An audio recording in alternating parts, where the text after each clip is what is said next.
तो आज हम 2 डिजिट के स्क्वायर की आसान ट्रिक सीखते हैं जिनका आधार जो 50 से कम होता है।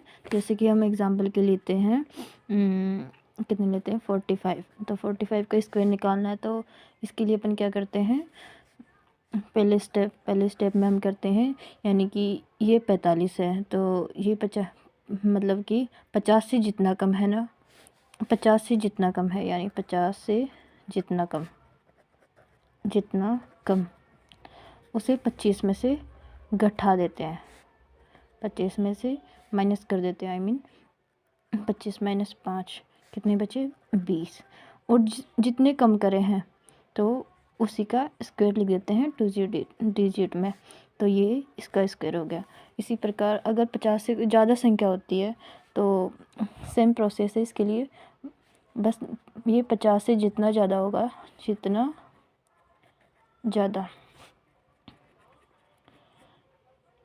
ज़्यादा होगा, यानी कि एग्जांपल के लिए मान लेते हैं कि हमें निकालना है 55 का स्क्वायर। तो ये 50 से कितने ज़्यादा है, 5 ज़्यादा है, तो 25 में जितने ज़्यादा है 50 से तो उतने ही ऐड कर देते हैं। तो ये कितना आ गया 30, और ये 5 का स्क्वायर कितना होता है 25, इसको 2 डिजिट में लिख देते हैं, ठीक है। तो ये इसका आ गया 30 25।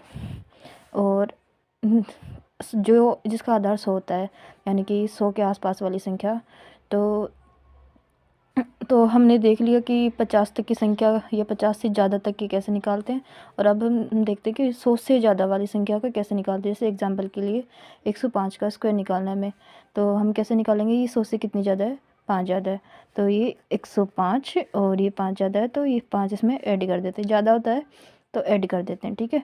तो ये आ गया 5 0 1 1, और 5 का स्क्वायर कितना है 2 5, तो ये इसका स्क्वायर हो गया। एग्जांपल के लिए हम और देख लेते हैं, हम देखते हैं 108 का स्क्वायर, तो ये 100 से कितने ज़्यादा है, 8 ज़्यादा है, तो ये 108 में 8 ज़्यादा है, तो इसमें 8 जोड़ देते हैं, ये हो गया। 8 का स्क्वायर कितना होता है 64। और इसके लिए ज़रूरी है कि मतलब आपको 30 तक तो स्क्वायर वैसे याद करना ही चाहिए, और उसके आगे की ट्रिक आप ट्रिक से कर सकते हैं, तो इसके लिए ये आपके लिए बहुत ज़्यादा इजी हो जाता है। तो आप भी ये ट्रिक अपनाइए और मेरे वीडियो को लाइक एंड शेयर करिए, सब्सक्राइब करिए। Thank you guys.